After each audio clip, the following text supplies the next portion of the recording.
Hola, un saludo desde mi portal Punto de Reflexión, su amigo y hermano Radamés Caraballo, para todos aquellos seguidores, amigos, personas que a través de las redes sociales se interesan por el contenido de nuestra programación de radio.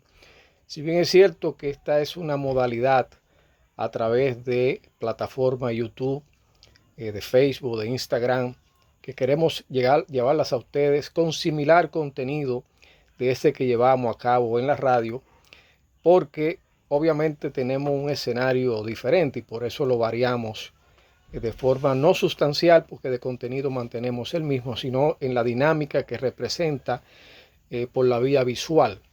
Agradecemos infinitamente la atención que ustedes puedan brindarnos en este nuevo contenido de la semana en curso de Punto de Reflexión. Para nosotros ha sido gratificante el escenario que hemos explotado a través de la radio, a través de la plataforma Radio Larimar, que es por donde conducimos el programa Punto de Reflexión en radio.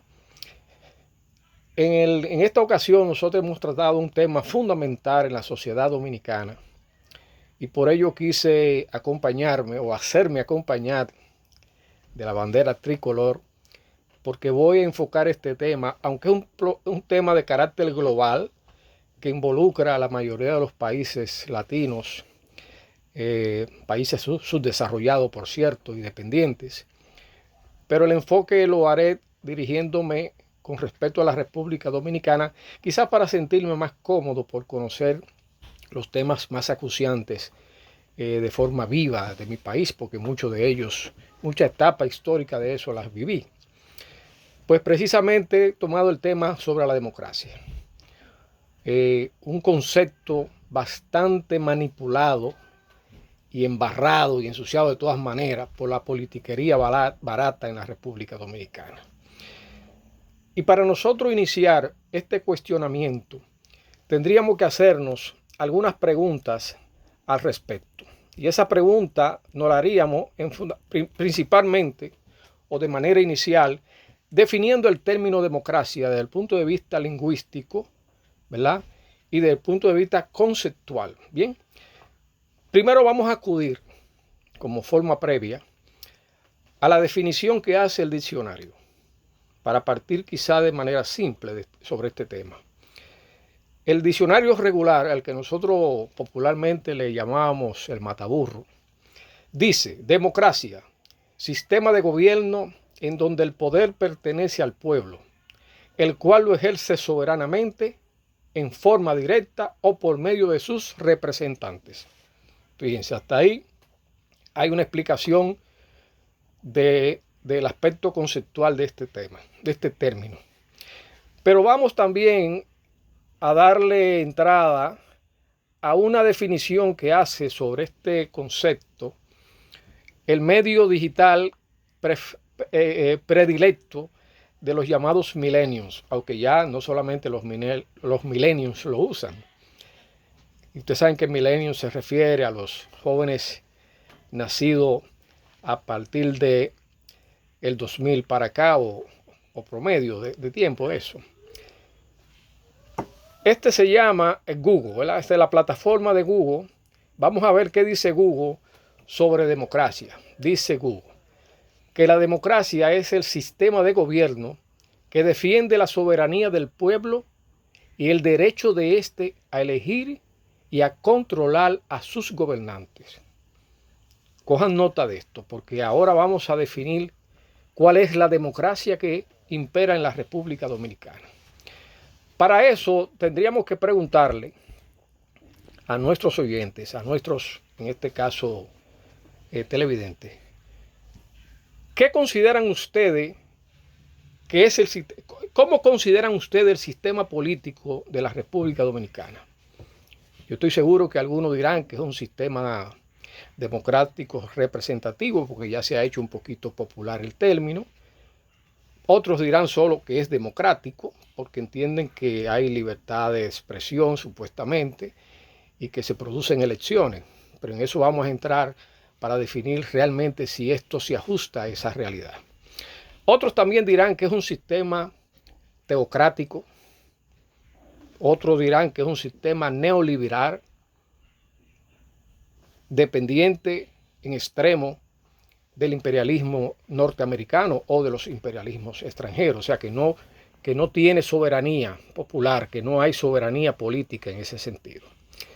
Pero lo que yo estoy seguro es que ninguna de las personas que opinen acerca del sistema dominicano dirán que es un sistema democrático real o democrático revolucionario o democrático progresista, porque no lo es. No hay manera de que nadie se atreva, se arriesgue a decir eso.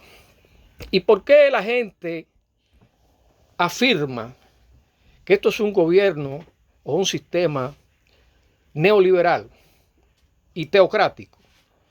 Porque este sistema político está altamente influenciado por la Iglesia Católica. El sistema político dominicano tradicionalmente ha sido controlado, manipulado e influenciado en todo el sentido de la palabra por la Iglesia Católica a lo largo de la historia política del país. Y esto estoy seguro que muy pocos lo ponen en duda, aunque algunos por desconocimiento puede que sí tengan sus dificultades para entender esta parte. Uno de los aspectos, por ejemplo, que define a un gobierno o un sistema democrático es el proceso en el que los ciudadanos tienen el derecho a elegir y ser elegidos, como lo emana la definición del término, ¿verdad? ¿Se produce acaso en la República Dominicana ese derecho a elegir y ser elegido? ¿Es acaso posible que alguien piense que esto se produce en el país con el sistema electoral vigente? Una Junta Central Electoral manejada, dirigida, manipulada en todo el orden por la Iglesia Católica y por organismos extranjeros. Es histórico ya ver que en cada uno de los procesos electorales del país, desde el 1963, para que no quepa duda y lo voy a mostrar más adelante en unos detalles que voy a dar. Desde 1963 aquí se manipulan los procesos electorales a favor de lo que decidan los organismos de facto, los poderes fácticos, llámese Iglesia Católica y los grupos de influencia extranjera. Esa junta, como dije antes, que es controlada por la Iglesia Católica, no quiere decir que haya un cura con su sotana puesta allí, sino hay un elemento que obedece a los intereses de esa Iglesia Católica. Y ellos no solamente controlan la Junta, la Iglesia controla muchos otros estamentos de la vida pública del país, como la educación, por ejemplo, a través de la Fundación San Rafael para la Educación Nacional, que la impuso el dictador Leonidas Trujillo. Bien, pero vamos también a hablar algo de eso. Pero lo que yo quiero enfocarme es en el hecho de que así como la Junta desarrolla una política antinacional en el país, proveyendo millonarios recursos económicos que destina el Estado Dominicano a ese proceso, se lo adjudica a las élites políticas del país, a los grupos llamados mayoritarios, por una serie de condiciones y de decisiones de ellos en su ley de partidos. Aparte de esos millonarios recursos que le provee a esos partidos élites, también les tolera que estos partidos utilicen dineros provenientes del narcotráfico y el crimen organizado y de la corrupción en general. Habiendo leyes, habiendo medidas legales para poner control de eso y limitar el accionar de esos grupos políticos mafiosos, que lo que tienen en el país no es partidos democráticos y progresistas o partidos ajustados a las leyes, sino corporaciones políticas a su servicio. Porque no solamente Miguel Vargas es un empresario de la política, todos son empresarios del activismo político, todos, igual o peor que él, todos han hecho la misma práctica. Pero bien, eso hace la Junta, eso permite la Junta, eso hacen los partidos y eso es lo que brindan los partidos en el día a día. Por ejemplo, la práctica del clientelismo, una cosa aberrante que no tiene nada de asomo de sistema de conducta democrática. La práctica de comprar a los votantes, la práctica de chantajear a los candidatos y a los votantes mismos, eso de repartir dinero, comida, romo, droga, eventos públicos con la música rastrera que proveen los urbanos, las muchachas jóvenes, incluso menores, muchas de ellas, exponiéndose ante el público en condiciones depravantes. Todo ese es el mensaje de esa politiquería barata que rige la actividad política democrática en la República Dominicana. Por eso decimos responsablemente que no hay democracia en la República Dominicana y que no se practican ni siquiera mínimamente los principios de democracia. Pero ustedes dirán, bueno, el pueblo tiene su responsabilidad en ese sentido, porque es el pueblo quien de alguna manera legaliza o institucionaliza esa práctica negativa y alejada del principio de democracia. Pero yo le voy a decir que no, que hay un problemita aquí que la gente tiene que entender. Aparte de que la gente va allí movido por la necesidad, atrapado por las limitaciones, cautiva de una serie de demagogia donde le venden la idea de que puede alcanzar también el poder junto con ellos y ser parte de los beneficios del pastel, pues mucha gente cae cautivada por eso, pero debido a que no tienen otra salida. Pero hay un segmento de la población dominicana, y recuerden que estoy hablando para el mundo, y yo creo que esto se refleja en otros países, pero si estoy hablando en primera persona, digamos así, dirigiéndome a un país, es por razones de conveniencia en el manejo del tema. Ese segmento de la población que está supuesto a participar de los procesos electorales, porque legalmente están inscritos con capacidad y derecho al voto, es un segmento que representa el más del 50%. ¿Usted sabe qué hace ese 50% o más del electorado nacional? Que no vale, que se abstiene de votar, que se abstiene de participar, que se abstiene de organizarse en esos partidos de la partidocracia dominicana. Y eso lo registran los procesos electorales, cada periodo electoral. Más del 50% de abstenciones. ¿Y usted sabe por qué se producen esas abstenciones? Por el rechazo a ese sistema político pseudo-democrático, por el rechazo a esa plataforma teocrática que usa los recursos del poder para enriquecerse y para dañar el país, para vender el país a los monopolios y exponerlo al estado de inseguridad en que vive en estos tiempos y que ha vivido siempre, porque no estoy hablando exclusivamente de esta administración política que tenemos en el momento, porque esto ha sido una práctica tradicional impuesta a los dominicanos. Otro elemento que demuestra que el pueblo dominicano rechaza esta falsa democracia, así como rechaza muchas veces la falsa electoral, porque esa falsa electoral es una muestra evidente de falta de democracia, es por el hecho mismo de que el resultado de estas elecciones nunca han traído consigo a funcionarios honestos. Aún aquellos que han recibido el apoyo popular, si se quiere, por lo menos en algunas demarcaciones, no han venido a representar los intereses del pueblo.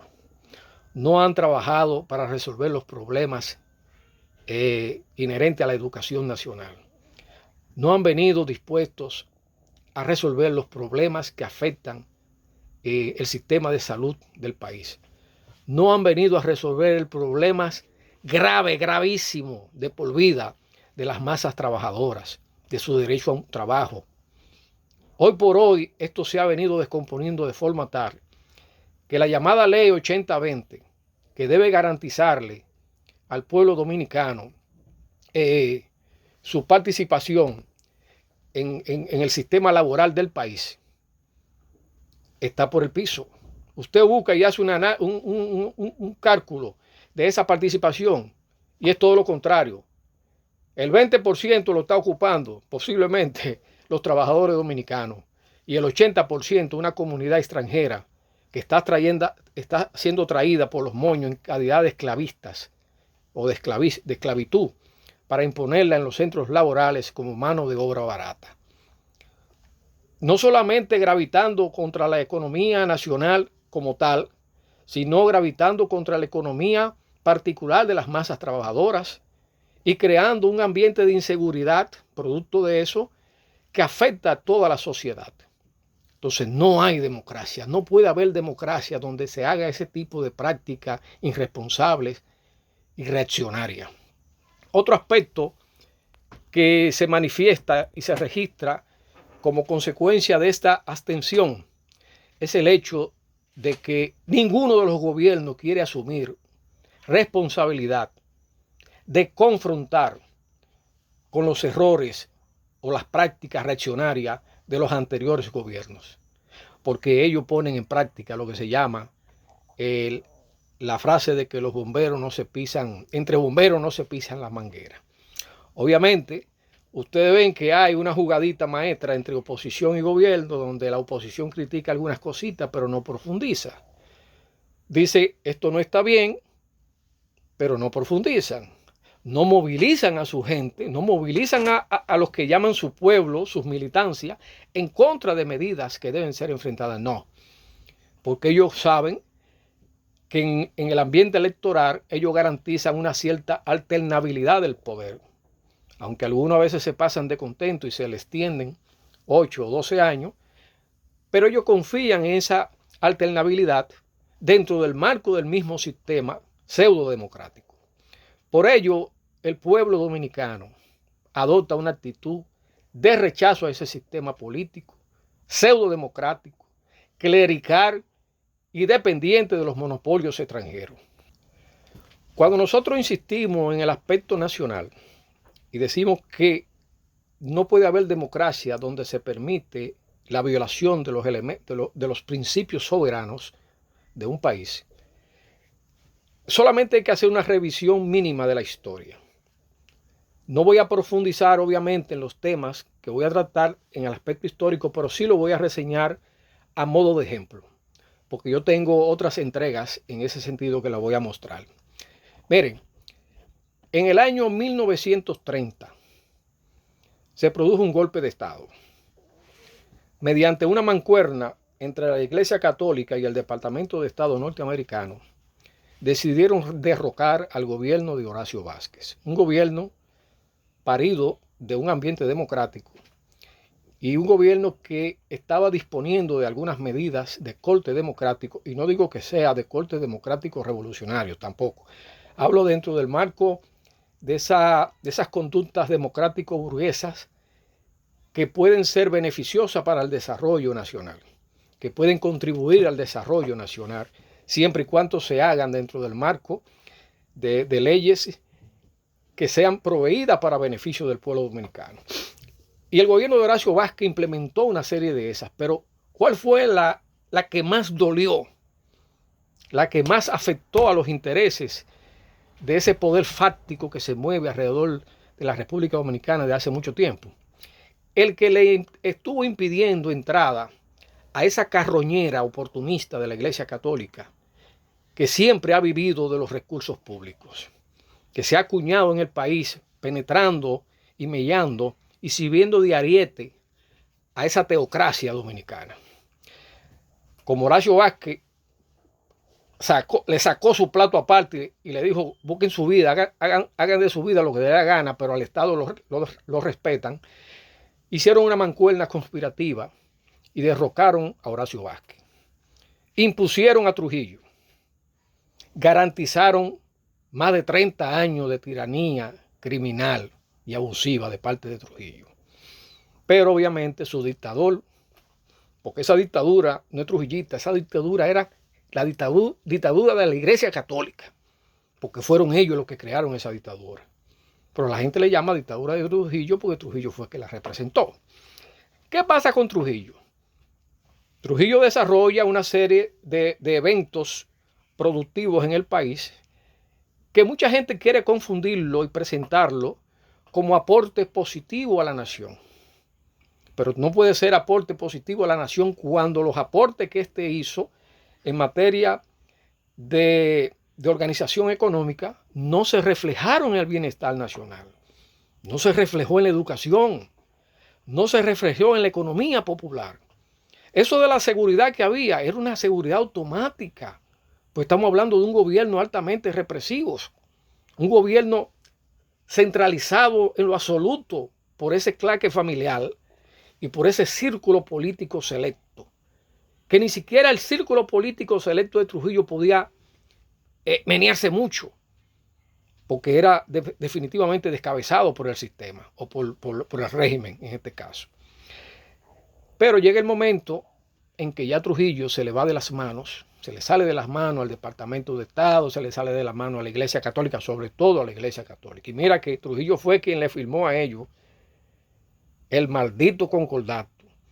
Y tengo que usar el término así, maldito, porque eso es lo peor que puede estar pasándole a la República Dominicana en estos momentos, ese concordato católico, lesivo a la soberanía nacional dominicana, lesivo a los principios de laicidad del Estado dominicano, lesivo a la conciencia nacional dominicana, porque los dominicanos no todos son católicos, ni todos son creyentes.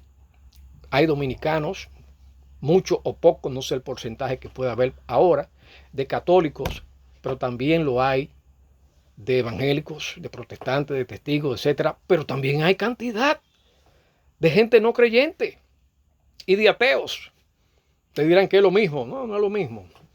Los marxistas-leninistas no son simples ateos, son algo más allá que un ateo, porque los marxistas-leninistas son partidarios de la ciencia, del manejo científico, del materialismo histórico, del materialismo científico, que eso no tiene, el oscurantismo religioso les huye como el diablo a la cruz, porque eso nada tiene que ver con sus creencias abstractas. Pero nosotros respetamos, y vuelvo a decirle, yo respeto al creyente, lo que yo no respeto es sus creencias, porque las creencias no son para respetarse, las creencias son para debatirse, para usted tratarla y ver hasta dónde usted tiene razón o no la tiene, o hasta dónde usted debe mejorar ese conocimiento ideológico, esa formación que desde antaño a usted le imponen de niño, porque una concepción que se impone basada en la creencia de los ancestros no necesariamente es la que se ajusta a la verdad y a su verdad y a sus necesidades. Pero bien, eso es tema muy largo que podríamos tratarlo en cualquier otra ocasión. Lo que quiero decirle es que esa Iglesia Católica se amparó en el trujillismo para conseguir ese concordato. Y los neotrujillistas, porque ustedes hablan del charlatancito ese que anda por ahí de Ramfi, pero no hay más trujillistas que los gobernantes que nosotros hemos tenido. Balaguer, Hipólito, Leonel, Danilo, este mismo Abinader, eso se llama neotrujillista. Su práctica es similar porque es una práctica oportunista, reaccionaria, de vividores, de gente que no hace nada por el país, que no le interesa. Sus vínculos con el imperialismo norteamericano, todo eso lo define como neotrujillista. El carácter represivo cuando las cosas no le están, cuando la gente no le responde adecuadamente a su política de extorsión y de manipulación. Utilizan el ejército, la policía, aunque lo disfrazan como hechos aislados. Eso yo no me lo estoy inventando, Eso es historia, porque en eso estamos aquí, para manejar la historia desde el punto de vista crítico. Pues bien, cuando a Trujillo ya a la Iglesia Católica no le servía, y obviamente al Departamento de Estado, porque es una mancuerna de los poderes fácticos que dirigen el país, deciden ajusticiarlo. Y lo ajusticia. ¿Y quién lo ajusticia a Trujillo? Una camarilla militar jesuita. Sí, busquen a ver si no son católicos los que asesinaron a Trujillo. Una camarilla militar de los jesuitas, porque los jesuitas, o sea, la Iglesia Católica y el Vaticano, porque debo decir que esa Iglesia Católica de Dominicana no tiene nada, porque la gente cree que esa Iglesia Católica tiene derechos constitucionales porque es dominicana. No, no es dominicana. La Iglesia Católica es romana, vaticanista, con sede en Italia, Roma, o en Roma, Italia. Así es que son las cosas. Vamos a llamar las cosas con su nombre. Es un Estado independiente, no debería estar insertado en el Estado dominicano. Eso es violatorio de la soberanía nacional y eso es un compromiso y una responsabilidad histórica que tiene el pueblo dominicano de resolver. Porque la politiquería barata, esas claques oportunistas no lo van a hacer, como no lo han hecho hasta ahora. Pero bien, asesinan a Trujillo. ¿Qué viene de ahí? Una piñata. Todo el mundo agarra su garrote para romper la piñata y comenzar a atrapar todo lo que puedan en sus manos. Ahí es donde se produce el desorden y Balaguer no logra concitar el respaldo para manejar la etapa post-trujillista. En el marco de ese desorden, la CIA obviamente entiende que tienen que meter mano porque si quitan a Trujillo para evitar que avancen las fuerzas progresistas y revolucionarias del país y que se repita una segunda Cuba, que ya había logrado el pueblo cubano imponerse en una revolución en 1959, entonces había que evitar que ese fervor patriótico, que ese fervor progresista que nacía en la República Dominicana, se definiera por esos caminos del rompimiento con el sistema político regular o tradicional. Y de ahí es que proviene la propuesta de unas elecciones, para 1963 específicamente. Unas elecciones amañadas, controladas, manipuladas por las élites trujillistas y por el Departamento de Estado. Pero ellos necesitaban a alguien que no fuera supuestamente trujillista. Tenían que buscar una figura que la CIA tuviera control de ella y que lograra encaminar ese proceso. ¿Por qué no surgió Manuel Aurelio Tavares Justo? Si era precisamente el líder nacional en ese momento a través del movimiento revolucionario 14 de junio, que por cierto estoy mirando y realmente es una coincidencia, no lo hice con intención porque no pensé que el tema me iba a llegar hasta ahí. Tengo los colores del 14 de junio, pero es coincidencial, yo no soy panfletario, no me gusta. Pero me gusta este color de camisa en el uso, bien. El caso es, ¿por qué no escoge el movimiento político interno a Manolo Tavares Justo como líder popular que era de ese momento para crear los cambios democráticos que supuestamente se estaban aspirando después del asesinato del carnicero de San Cristóbal, Leonidas Trujillo? Obviamente porque la CIA no tenía el control de Manolo Tavares Justo. No tenía incidencia en ese liderazgo del 14 de junio, por lo menos en el liderazgo de esa élite revolucionaria progresista del 14 de junio. No digo que hubiesen algunos elementos por ahí confusos, especialmente en el lado de los cívicos, habían bastante. Precisamente escogen a Juan Bosch, porque es un elemento que ellos lo traen ya entrenando en los organismos de inteligencia, en esas ONG del momento. Ese término incluso de profesor Juan Bosch lo adquiere Juan Bosch dando instrucciones políticas en un instituto de formación política, por cierto, donde estudió y se formó un izquierdista llamado Fafa Taveras, que está ahora ahí en el PRM, pululando en el PRM, un ex MPDista. Y vienen y lo traen y lo imponen como el líder nacional, como el candidato nacional en esas elecciones del 63. Y digo lo imponen porque eso fue una mancuerna de la Iglesia Católica, los neotrujillistas y el Departamento de Estado. Y eso estuvo claro, clarísimo. Porque en ningún momento Juan Bosch enfrentó a los trujillistas. En ningún momento Juan Bosch adoptó una posición diferente con respecto al clamor del pueblo de la destrujillización. En ningún momento lo hizo. Ustedes pueden poner eslogan que solicitó esto, que introdujo esto, eso es disparate. Eso de meter papeles y letrica, eso no funciona. Es la movilización de las masas y la toma de decisiones responsables. Nunca lo hizo.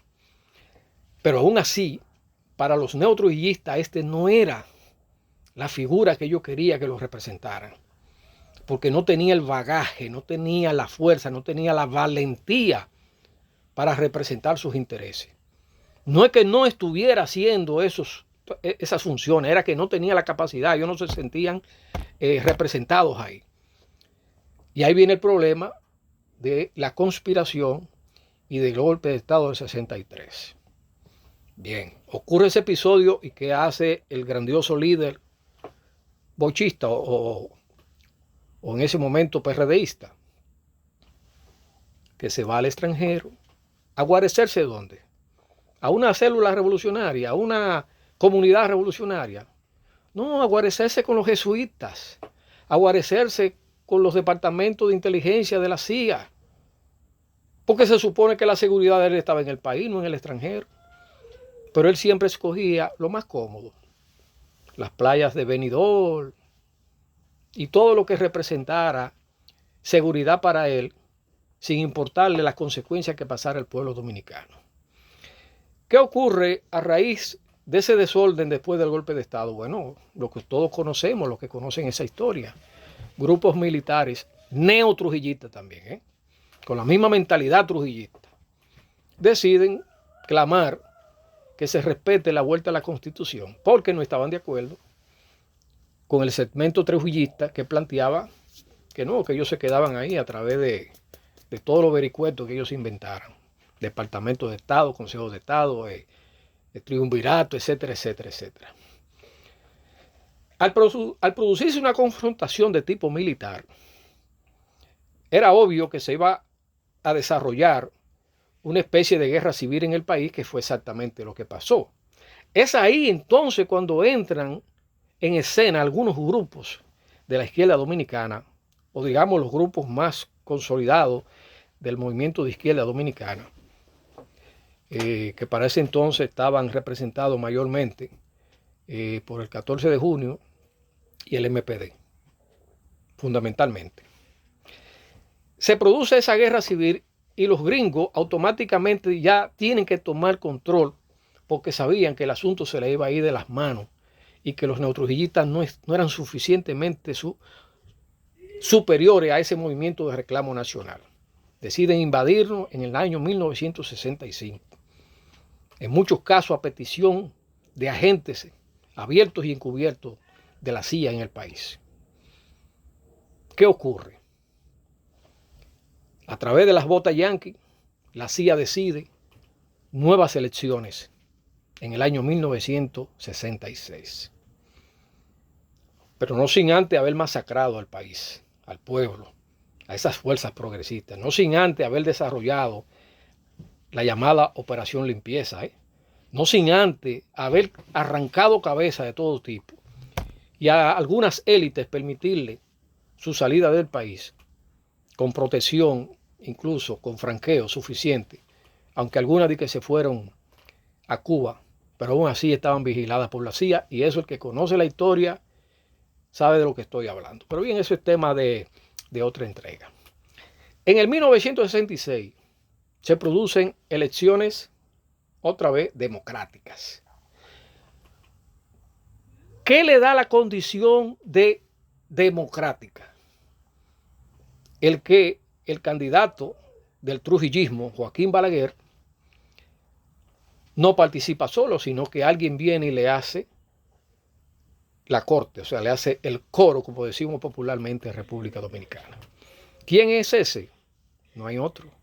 El traidor de siempre, Juan Bosch. Un gobernante que fue derrocado, que le fue arrancado del poder y viene a participar en unas elecciones que tampoco participa. O sea, que solamente entra al sistema para darle legalidad a ese proceso. Algunos recordarán, la gente de la época o los que leen la historia, recordarán a un tristemente célebre politiquero llamado Lajara Burgos, quien fue el único que participó en las elecciones, si mal no recuerdo, del 74, para legitimar al gobierno de Balaguer, que no tenía contendor porque todo el mundo se negó a participar en esas elecciones por la falta de garantías. Pues eso mismo hizo Juan Bosch en el 66. Vino a representar ese proceso amañado porque se hizo con las botas yanquis en el país, porque se hizo para imponer a Balaguer.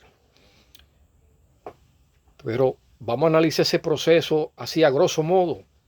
12 años de gobierno balaguerista, 12 dolorosos y criminales años de gobierno balaguerista.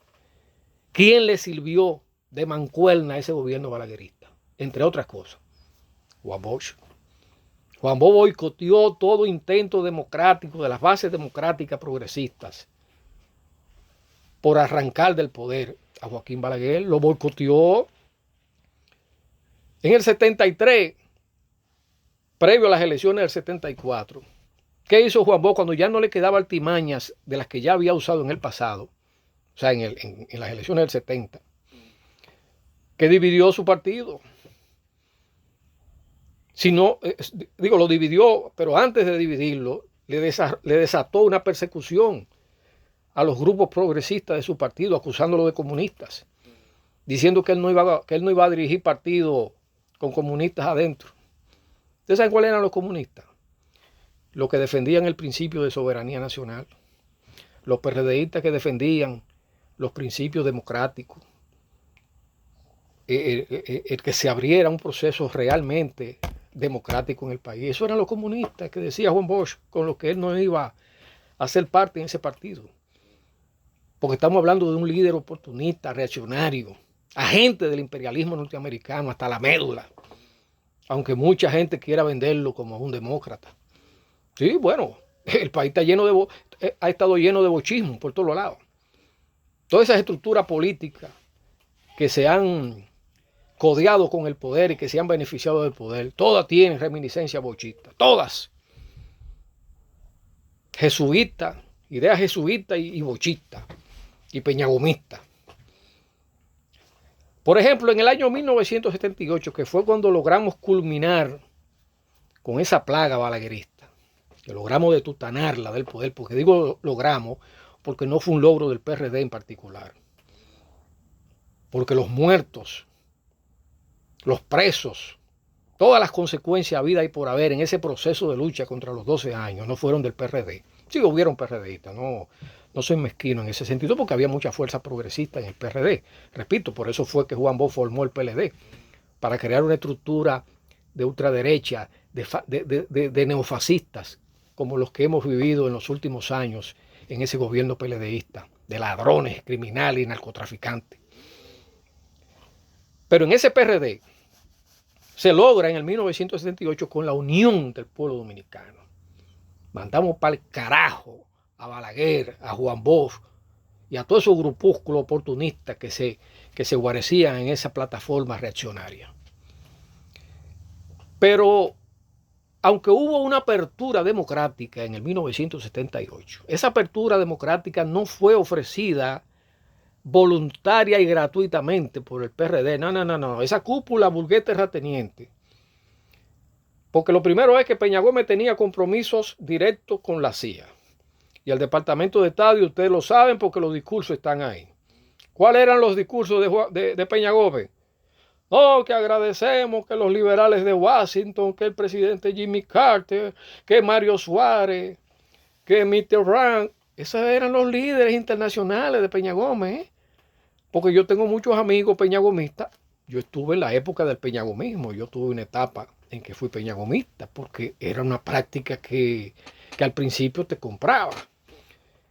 Pero yo tengo el honor de ser uno de los expulsados del PRD en el año 1976-77 por el propio Peña Gómez. Sí, eso para mí es un honor que eso pasara, porque la expulsión fue porque lo enfrenté junto a otros compañeros, pero me refiero a lo que yo hice, lo enfrenté, criticando, siendo yo muy joven, criticándole esa política oportunista, entreguista, de venderle al país que los liberales de Washington, los demócratas, Jimmy Carter, la socialdemocracia europea, era benigna para los intereses democráticos de la República Dominicana. Cuando él sabía perfectamente que lo que nos estaba era vendiendo como baratijas. Pero bien, aún así, el pueblo dominicano se impuso. Arrancamos una serie de avances, de aperturas democráticas, nos permitieron trabajar abiertamente en las calles. Los presos políticos, por ejemplo. Eso fue una batalla que tuvimos que librar, porque ciertamente el PRD, dentro del PRD habían voces sí que demandaban que había que darle libertad a los presos políticos de los 12 años balagueristas. Pero, por ejemplo, la libertad de uno de los presos más emblemáticos que ha tenido la República Dominicana, nosotros tuvimos que como se dice, ponernos al pie del cañón a defender la libertad de ese preso emblemático. Usted sabe a quién me refiero: a Cástulo Tucen García. Y cuando digo emblemático, me refiero por la firmeza, por los principios ideológicos, por los principios morales. Cástulo Tucen resistió toda clase de represión interna en las cárceles dominicanas. Mantuvo en alto la bandera de sus principios marxistas-leninistas. Fue un verdadero preso político, porque los otros, la mayoría eran algunos, no estoy diciendo todos, pero había una gavilla de palomos, de lúmpenes, disfrazados de izquierda. Inclusive muchos de ellos se fueron en la ola aquella de cuando el secuestro de Crowley. Una medida tonta, estúpida de la época, que también merece un tema de discusión a futuro. Lo que quiero decir con todo esto es que el pueblo dominicano de una u otra forma ha estado siempre al lado de sus intereses, de sus prioridades, que no se ha dejado engatusar con las mentiras de estos gobiernos socialdemócratas, que el pueblo dominicano de alguna u otra forma tiene una base que le permite salir de ese marasmo ideológico, de ese marasmo organizativo. Entonces yo, para finalizar, quiero sugerir, hacer un llamado formal a nuestro pueblo, a nuestras masas de trabajadores, que rompan definitivamente con la partidocracia tradicional de la República Dominicana, que se incorporen a las organizaciones democráticas. Nosotros tenemos organizaciones de mucho valor en la República Dominicana. Ahí tenemos al movimiento patriótico independiente, tenemos al Frente Patriótico Independiente, dos organizaciones férreas que están trabajando día a día, fomentando la defensa de la soberanía nacional, reivindicando el derecho de los trabajadores en la defensa de sus derechos por la entrega del 30% de sus fondos de pensiones. Esas organizaciones, aún dentro del marco, hay algunas dentro del marco de la derecha que también están defendiendo los intereses del trabajador, y eso hay que valorarlo en su justa dimensión. Pero el liderazgo natural, el liderazgo social, ese liderazgo honesto es el que tiene que prevalecer, porque no es posible que nuestros trabajadores sigan a merced de ese anarcosindicalismo, a esas corporaciones sindicales oportunistas, a esas corporaciones enquistadas a través del apoyo clerical, que dominan todo el escenario de la política laboral del país a favor de los patronos y a favor de ellos mismos, y dejando que languidezcan en las miserias al trabajador dominicano. Eso es lo que le pido a mi gente, eso es lo que les pido a las masas de trabajadores. Y cuando hablo de trabajadores, no hablo solamente de los que andan picando piedra. El trabajador es todo aquel que depende de un salario. Puede ser ingeniero, médico, arquitecto, técnico, dominador de tecnología. Si dependes de un salario, eres un trabajador. No te confundas. Tu sitio está al lado de los trabajadores en general. Tú tienes que apoyar el movimiento de los trabajadores por la devolución de sus fondos de pensiones, pero también tiene que separar ese movimiento de la partidocracia tradicional, de esos traidores constitucionarios, de esa clase oportunista que todo se lo roba y lo que no se lo entrega al mejor postor. Muchas gracias. Tuve que extenderme un poquito más porque no tenemos ahora mismo la participación de los oyentes, que en eso estamos trabajando. Les prometo que en las próximas entregas nosotros vamos a publicar a través de los videos las opiniones, de las colaboraciones. Estamos trabajando en eso, ¿verdad? Porque apenas, usted sabe que hemos estado iniciando, apenas esta es la segunda entrega.